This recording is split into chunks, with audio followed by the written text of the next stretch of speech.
Eh bien bonjour à toutes et à tous, aujourd'hui on se retrouve pour une toute nouvelle vidéo. Donc ce sera une vidéo nouvelle de l'élevage, donc parce qu'il y a eu beaucoup de changements. Donc voilà, après un mois d'absence, enfin un mois de non nouvelle de l'élevage, parce qu'il y a une petite vidéo entre temps. Je vais vous montrer un peu ce que ça donne. Donc là il reste plus que les sujets reproducteurs, à peu près. Il y a une dernière tournée qui a été faite, donc voilà. Et puis bah il y a eu quelques nouveaux arrivants. Il y a dû en avoir 4. Ouais, ça doit être ça, à peu près 4. Et puis bah au-delà des nouveaux arrivants, il y a eu des départs, beaucoup de départs pour faire les sélections. Donc que ça soit dans tout, hein, il y a eu des départs autant dans les lapins que dans les poules et autant dans toutes les races quasiment. Donc là, on est dans le parc là, donc tout est propre, hein. Il reste un peu de paille là et tout, mais sinon tout est bien en terre battue, ça fait beaucoup plus propre. Là on voit que tout est propre, tout ça. Donc là ils ont de la nourriture. Donc on va commencer par présenter un peu tout ce qu'il y a dans le parc. Donc là il y a tout le monde qui est dans ce parc là, je vous montrerai pourquoi. Donc là on a une poule Sussex fermière, donc qui fait partie de mes poules pondeuses qui ne sont pas en repro. Là il y en a une deuxième. Donc je vais me mettre en x1. Voilà. Donc là il y en a une Sussex, une deuxième. Donc c'est mes deux poules pondeuses que je garde parce qu'elles me font des gros œufs. Ensuite celles-là oui elles étaient déjà là. Donc ça c'est les poules rousses basiques pondeuses. Donc j'en ai une là, elle je la pond. Donc j'ai oublié de dire, mais je vais dire aussi les Sussex pondent, les deux. La poule rousse là pond. Ensuite donc par là on arrive là où il y en a un peu de tout. Donc là on a cette poule rousse là qui pond, celle-ci qui ne pond pas encore. Donc voilà, ces deux là, encore deux poules rousses, ça fait 3. Celle-ci qui ne pond pas et celle-ci qui ne pond pas. Donc il y en a 3 qui pondent, 3 qui pondent pas. Donc là il y en a 5, on en a vu 5. Et donc vu qu'il y en a une qui pond pas qui est pas là, donc je suppose. Voilà, elle s'est fait un nid là, j'ai rajouté des petites caisses. Donc là-bas il y a un œuf de poule rousse, un œuf de Sussex. Et là voilà, c'est fait son nid là. Donc j'ai mis des cajots, c'était pour les toutes petites poules. Mais j'en ai plus, elle est morte malheureusement. Donc je vais en racheter dans pas longtemps, donc voilà. Je vous expliquerai après, mais il y a deux petits cajots et comme ça serre un peu l'autre et ça met une barrière, du coup elle pond là et là, beaucoup plus. Donc voilà, la dernière poule rousse, elle était là. Donc ensuite on va continuer par les marances. Donc voilà, j'ai toujours deux couples. Donc là, il y a la poule marance bleue qui est vraiment super belle, je trouve. Voilà, donc elle est un peu peureuse. Donc là, elle a 6 ou 5 mois, je sais plus. Ensuite, on a une petite poule juste ici, noire, enfin marance noire. Donc elle est noire, mais elle devrait être bleue. Donc je sais pas trop. C'est assez bizarre. Donc voilà, mais c'est une poule marance quand même. Ensuite, on a mon coq marance noir cuvré. Donc qui est pas du tout gros en fait, il est assez large et beau, enfin il est assez beau pour le moment. Il commence à avoir bien des reflets tout ça, mais il est pas très gros du tout. Là il y a la poule rousse qui vient de sortir. Et après il y a celui où je suis plutôt content. Bon je sais pas encore, je m'y connais pas encore trop dans la race, mais voilà, là il y a le coq marance bleu cuivré. Donc lui il est petit pour le moment parce il a 2 mois de moins que l'autre, mais il est déjà aussi lourd que l'autre. Donc même s'il est petit, pour le moment il est assez large et assez lourd. Donc on le reverra plus tard, mais là il s'est barré. Ensuite, j'ai mes 3 poules crème Legbar. Donc je sais pas si elles vont tarder à pondre ou pas. Je pense qu'il y a encore du temps parce qu'elles sont vraiment petites. Donc là il y en a une. Là il y en a une deuxième, celle-là c'est la plus petite. Et là on en a une qui a une plus grosse crête. Donc voilà, les 3 crème Legbar, il y en a une là et une là-bas. Donc ensuite on va passer au Brahma. Donc Là on a une poule que vous avez déjà vue, donc ma poule PMA. Donc il m'avait fait 4 œufs que j'ai mis sous la poule. Donc voilà, c'est ça, c'est ces œufs de la dernière tournée. Donc PMA croisé PMDB. Donc je voulais voir ce que ça donnait pour l'année prochaine, savoir si je l'ai gardé ou pas. J'y ai pris 4 œufs. Elle venait d'arriver, c'est ses 4 premiers œufs quasiment. Et le coq PMDB était encore jeune, il cochait pas. Et au final, il n'y avait que lui dans le parc, donc c'est forcément lui le père. Et sur 4 œufs, 4 de fécondés, 4 poussins. Donc voilà. J'en suis plutôt content. Après, donc ça c'est une nouvelle arrivante. Une Brahma de chez Max King. Donc là, elle fait sa mue, elle est pas très belle. Mais sinon, je suis vraiment content parce que elle a été vraiment large et enfin pas très grande, mais large. Du coup, c'est ce qui me plaisait parce que moi, elles étaient plutôt petites, donc j'avais une large. Et alors celle-là, c'est vraiment un dinosaure. Elle est vraiment très très large et très très haute. Donc je suis vraiment content. Elles sont limite plus hautes que le coq même. Donc le coq, j'espère qu'il va encore prendre un peu. Mais avec les poules, ça devrait rattraper. Donc voilà, vous voyez la poule à côté, elle est vraiment énorme. Le coq est vraiment petit encore. Donc voilà, là il y a toutes les poules pondeuses qui sont dans l'herbe tondue. Là, c'est pour qu'elles cherchent un peu. Donc la PMA, la grosse PMDB de chez Max King que je viens de vous montrer. Là c'est les deux à moi, donc celle-là c'est celle qui s'est beaucoup affaiblie. Elle faisait plus que 1 kg quand elle a fait sa couvaison. Donc là elle a repris un peu du poil de la bête, elle fait 2 kg. Celle-là fait toujours 3,5 kg. Elles sont pas très très grosses celle-là. Mais celle-là est assez foncée. Donc pour l'instant je sais pas trop quoi en faire. Et celle-là est assez claire, donc elles se complètent les deux, c'est juste qu'elles sont petites. Mais voilà. Ça fait des poules en plus pour le moment, ça m'évite d'en racheter. Et puis bah à voir quand elles auront fini leur mue toutes les deux. Donc voilà, là j'ai sélectionné toutes les poules que j'ai là. Et niveau Brahma, on verra après la mue si y en a qui sont vraiment pas belles. Donc là vous voyez celle-là elle est dépouillée, celle-là elle est pas terrible non plus pour le moment. Donc voilà, on verra après. Et donc après en Brahma j'ai... Pas celle-ci, c'est pas celle-ci, c'est celle-là. Donc voilà, elle vient de chez Max King, elle boite depuis qu'elle est arrivée, mais voilà, elle est très très grosse aussi. Elle est baguée celle-là. Donc voilà, elle boite un peu, mais elles sont vraiment énormes, donc je garde les deux. J'en avais une troisième, mais elle me plaisait vraiment pas, donc je l'ai revendue. Elle était vraiment pas belle. J'étais un peu déçu, mais c'est pas grave. Je l'ai réchangé avec un ami, donc voilà.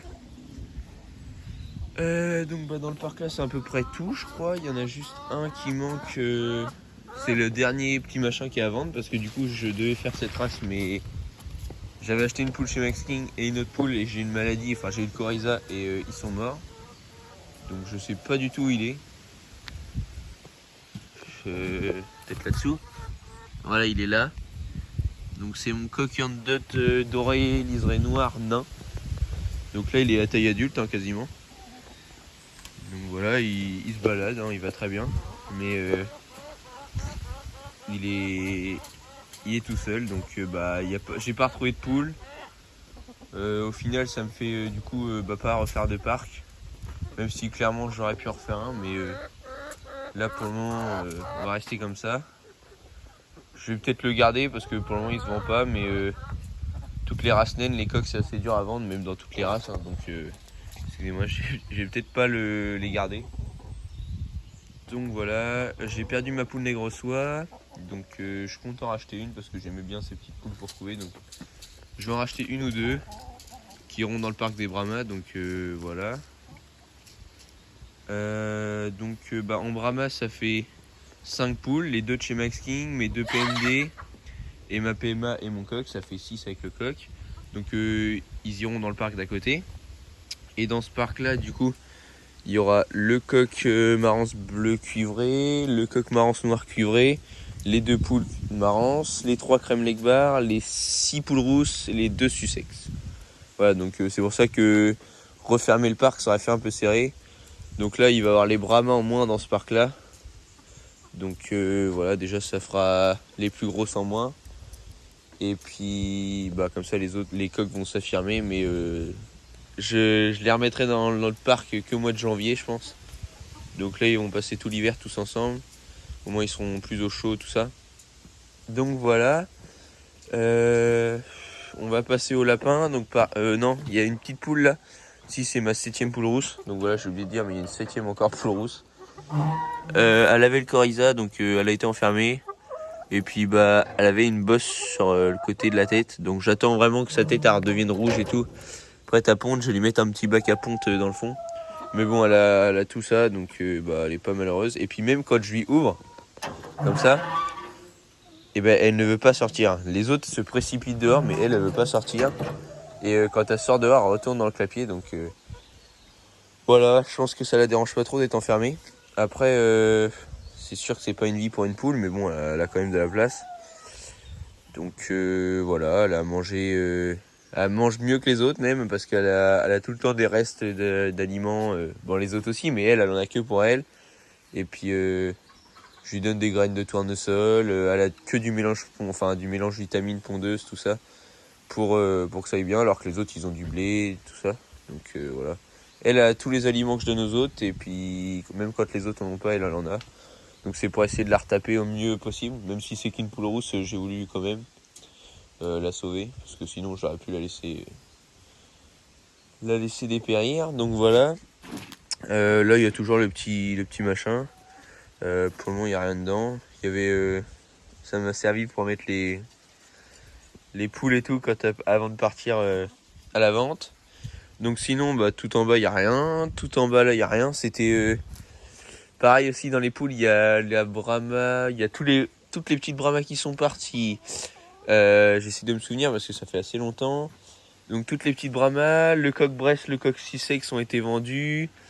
Il y avait quoi d'autre? La grosse Brahma, elle est partie. Bah, je crois que c'est tout ce qui a été vendu dans ce parc-là. Ouais, ça devait être tout. Après, bah, j'ai une poule Sussex, une poule cendrée et une poule rousse qui sont parties aussi. Donc voilà, je me suis débarrassé de pas mal de choses. Malgré ça, ça pond toujours aussi bien. Enfin, il y a même plus d'œufs. Et j'ai hâte que certaines pondent, parce que là, je vais vous expliquer après celles qui pondent, mais il y en a vraiment pas beaucoup qui pondent, et pourtant elles pondent bien. Donc voilà, après on va passer au lapin, parce qu'au lapin, il y a eu la géant bélier qui est partie et un couple de fauves de Bourgogne. Donc là, on a le mâle fauve de Bourgogne de 6 mois et demi, je crois. Hop, la femelle de 7 mois. Donc voilà, c'est pas, il y a un peu de crotte dans un coin, mais c'est comme dans tous les élevages, quoi. Là c'est là-bas. Donc voilà, elles ont été repaillées il y a 5 jours. Donc elles ont du foin, bon, plus ou moins à volonté, parce que bah, elle a fout tout par terre, donc voilà. Mais sinon il y a du foin, il y a du granulé. Donc là je suis passé un peu moins pour ceux-là, parce que bah, ils sont arrivés à quasiment à taille adulte. Donc voilà, je vous montrerai un peu l'alimentation, parce que c'est un peu changé. De l'eau, tout ça. Donc eux ils sont bien, ils sont dans des petits clapiers, parce que bah, c'est pas des gros lapins. À côté, donc là, bah, eux, ils ont eu du pain ce matin. Eux, ils en ont eu hier. Donc là, ma lapine géant des Flandres, bleu classique, enfin bleu foncé, si on peut dire ça. Donc voilà, ça commence à être une belle bête. Hein. Elle, je sais plus combien elle fait. Elle doit faire les 4,5 kg. Donc voilà, un beau lapin. J'en suis vraiment content. Ceux-là, ils sont vraiment beaux.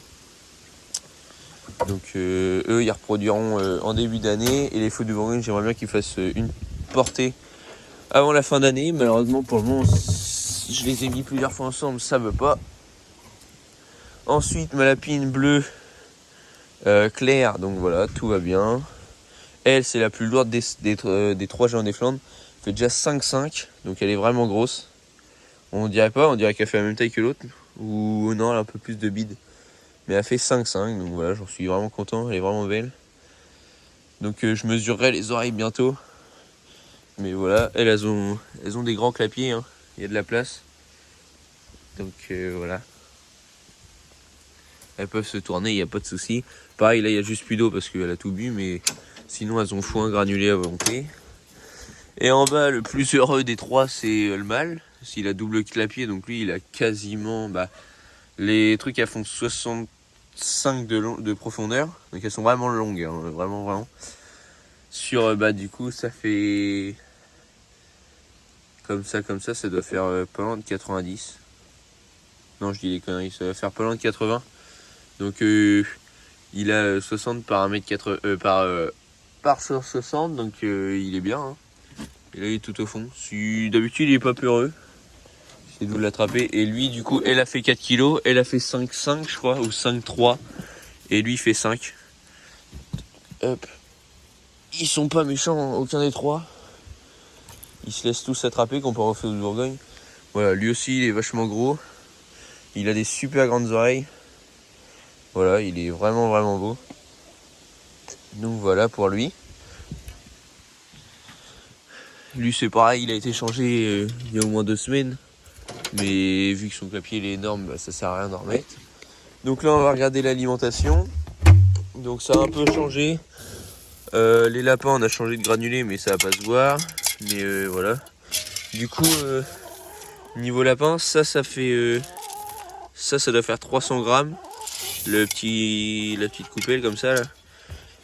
Et du coup ça fait je nourris 600 ou 700 grammes par jour pour tous les lapins. Donc voilà, ça revient pas trop non plus, mais voilà. Ensuite ici je donne 200 grammes, 300 grammes par jour. Donc ça c'est de l'aliment pondeuse pour les poules. Donc voilà, j'en mets à disposition dans le parc. Et là il y a des œufs, donc c'est les œufs d'hier. Donc hier il n'y en avait pas eu beaucoup du tout. Donc ça c'est un Brahma, ça c'est un Sussex, ça c'est un roux et ça c'est un roux. Et puis pour finir, donc il n'y a pas tout l'aliment. Hein. J'ai le maïs, j'en ai plus, mais il va arriver la semaine prochaine, c'est parce qu'il n'y en avait plus. Et donc là il y a du blé à volonté. Hein. Le blé ils ont tout à volonté, je vous montrerai dans la gamme d'après. Donc voilà, là il y a 110 kg de blé. Et puis en dessous, non on va regarder dedans, mais en dessous c'est que de l'aliment canard. Et puis je fais un peu de mélange blé canard ornement. Donc voilà, c'est du 70-30. Là c'est parce que j'ai mis le blé à la fin, mais sinon on va voir que... Non, il y a peut-être un peu plus de blé dans celui-là, mais là il y a 2 kg 250. Donc là c'est de l'aliment canard. Et puis pareil, ils ont à volonté les canards. Donc parce que j'en ai un nouveau couple. Donc voilà, ça fait des canards en plus. Donc voilà pour ça. Après j'ai mis ça en préventif, même si c'est un antibio, mais j'ai ça en préventif parce que de toute façon on peut manger les œufs. œufs 0 jour et volaille 1 jour. Donc voilà. Ça, comment dire, ça n'empêche pas, on peut toujours consommer les œufs. Et puis si j'ai des poules à tuer, de toute façon ils sont fermés un jour avant sans eau, donc pour pas qu'il y ait de merde dedans. Donc voilà, donc hier on a abattu tout ce qui restait, donc c'est pour ça que je fais une vidéo aujourd'hui, parce que c'est vraiment que ce qui reste qui est bon. Donc on a eu deux coqs connus qui sont bien ressortis, 2 poules connues qui sont bien ressorties aussi, 2 poules beaucoup plus petites, non connues. Donc voilà, les 6 ils y sont passés, donc on a fait du rendement à 3-3 non vidés, tout ça. 3-3 vifs et 2-3 vides pour le plus gros. Et puis les plus petits ils faisaient 1,2 kg je crois. Mais on a eu un coq aussi, j'avais eu un coq Yandot croisé Sussex à moitié. Et lui aussi il est passé hier. Et le coq cendré est passé hier parce que j'ai pas réussi à le vendre. Donc il est passé. Il était pas très gros mais il fallait qu'il parte parce que voilà. Ensuite les poules, il y en a qui pondent derrière. Donc là il n'y a pas d'œufs mais des fois ça arrive. Voilà. Donc ensuite là on est à blé à volonté. Donc vraiment à volonté. Il y en a partout. Du coup ce que j'attends c'est que ça, je pense que tout ce qu'il y a en blé là-dedans, ça va nous faire 2 semaines. Voilà, il y a pas loin de 30 kilos là-dedans. On dirait pas, mais en fait ça en prend plus que... Normalement c'est 25 et ça en prend plus. Parce que le blé doit être peut-être plus lourd, je sais pas, j'en sais rien du tout.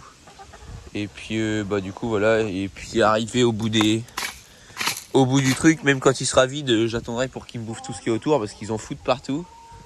Voilà. Ensuite je vérifie qu'il n'y a pas d'œufs, mais non il n'y en a pas. Donc maintenant je vais vous dire lesquels qui pondent. Donc il n'y en a pas beaucoup. Donc il y a les 2 Sussex. Il y a 3 rousses, donc elles sont baguées rouges, c'est comme ça que je les reconnais. Donc là on n'en a pas qui pondent je crois. Ah oui il y en a elle c'est une qui pond.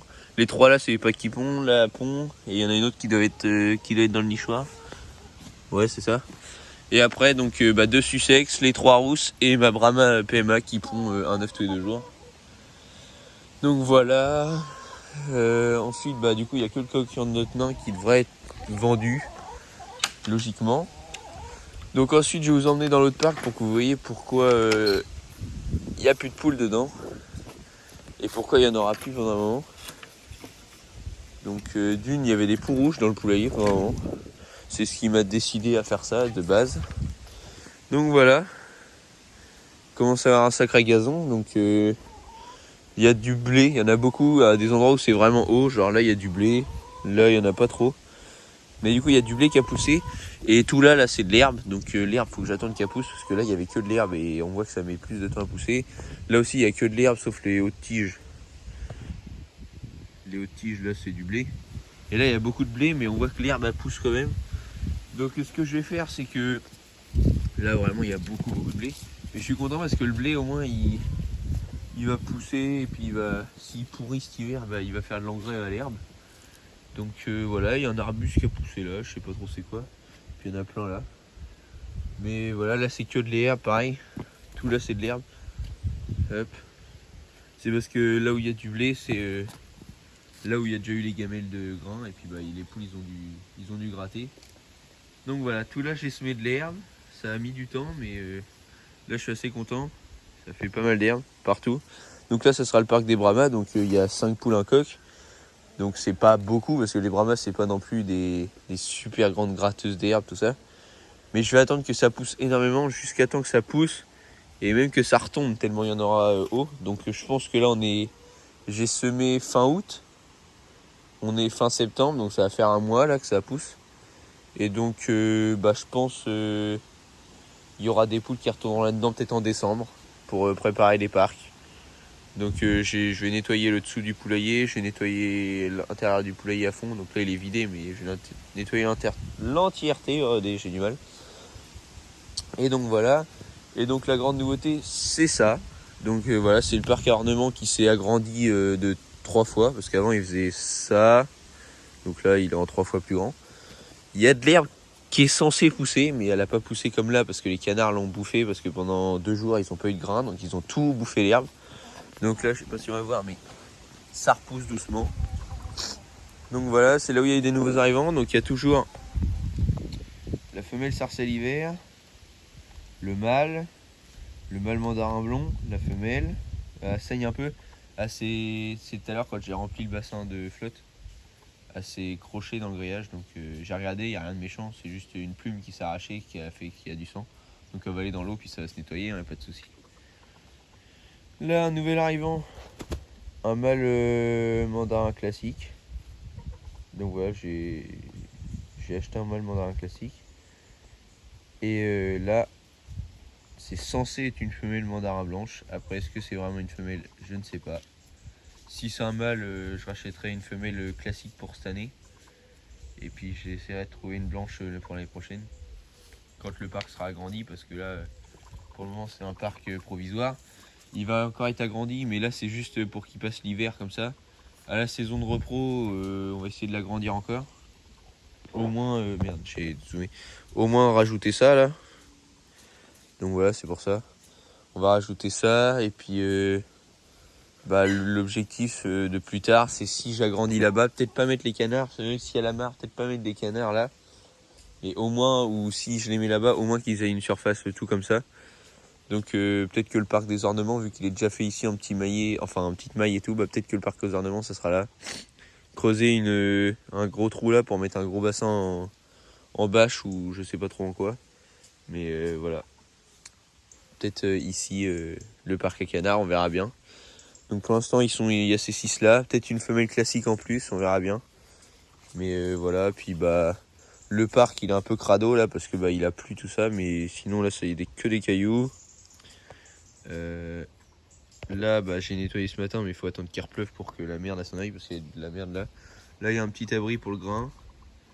Et puis sinon il y a des petits cônes là pour qu'ils se mettent à l'abri. Il y en a un là, et là il y a un nichoir en osier. Donc voilà, pour le moment il n'y a pas de nichoir, de vrai nichoir parce que c'est pas la période. Donc voilà, puis il y a un bassin de 200 litres. Donc voilà, il est assez grand. Quand ils sont tous dessus, ça arrive jamais parce que ils y vont jamais tous en même temps, ils y vont à deux souvent par couple. Enfin, soit les blonds, soit les hivers. Et puis les autres, ils y vont en même temps aussi. Là, le blanc, puis le normal. Mais voilà.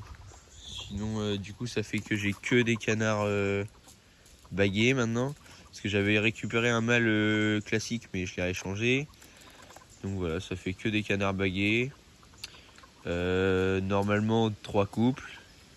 Et puis bah sinon voilà. Le mâle classique il prend des couleurs, mais je sais pas chez vous, n'hésitez pas à me dire. Mais là mon mâle blond là qui est là-haut, il prend pas vraiment de couleurs.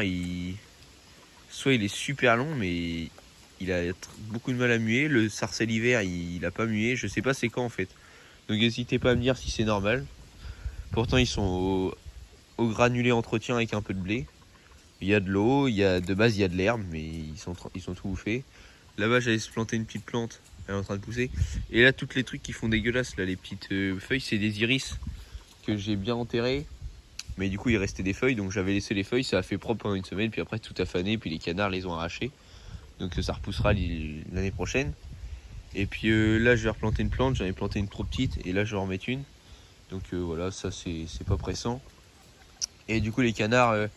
une fois par semaine, le week-end, je les lâche dans ça pour qu'ils mangent un peu, pour que la tige elle se renforce à la base. Donc voilà, le petit mâle classique qui commence à prendre ses couleurs, hein, mais les autres pas encore. Voilà, le blanc, vous voyez, il fait à moitié des parades. J'y connais pas grand chose, mais je sais pas trop. Peut-être que c'est un mâle. Après, si c'est un mâle, je sais que les mâles c'est plus dur à trouver que des femelles, donc je trouverai une femelle, je pense. Une femelle blanche, une femelle classique. Ça fera un couple de chaque, et puis un couple de sarcelles hiver. Et puis sur la mare, je rachèterai sûrement des sarcelles du Brésil, des sarcelles à collier, j'aime beaucoup. Et puis un carolin. Et puis peut-être un couple de bernache, on verra bien. Mais ça pour le moment, c'est pas encore prévu. Ça sera l'année prochaine si à la mare. Pour le moment, il y a toujours du bois à faire, donc voilà. Là pour la fin de vidéo je vais vous montrer les jeunes. Donc voilà. Donc l'histoire des jeunes c'était des poules Brahma. Enfin une poule Brahma, celle qui est toute maigre, qui avait fait qui avait couvé. Donc voilà, là on y est. Qui avait couvé et en fait elle s'est tellement affaiblie qu'elle a failli mourir sur le nid. Donc déjà, j'ai repris les œufs.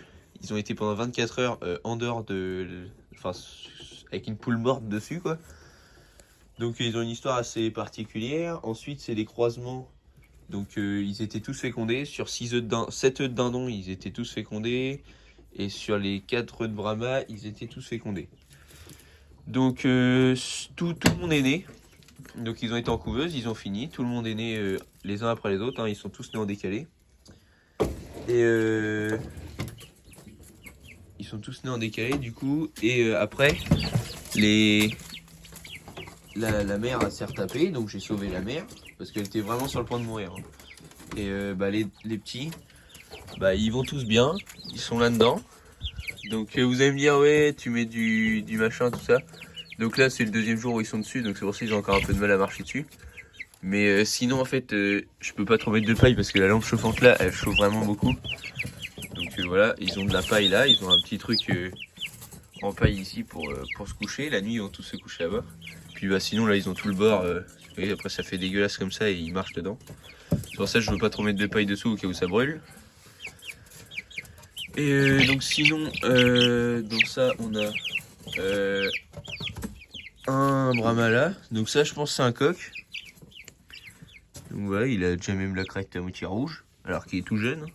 Mais dans ma souche, souvent j'arrive à voir si c'est des coqs ou des poules à cet âge-là. Hein. Peut-être chez vous aussi vous y arrivez. Mais ça pour moi c'est le coq que j'ai. Ça c'est mon plus vieux. Ça a l'air d'être une poule parce que elle a déjà toutes les plumes là, c'est cadre émaillé. Donc voilà. Celle-là pour moi c'est une poule. Ensuite on a le petit baguet bleu, donc ils ont tous une bague de couleur. Il faut bientôt que je la retire parce que ça commence à faire court. Là ça sera encore une poule ou peut-être un coq, je sais pas trop. En fait vu que c'est croisé PMA et PMDBS, je vais tous les garder pour voir ce que ça donne. Et là lui on voit qu'il conserve des petites plumes rouquins. Donc on verra bien, hein, c'est des tests.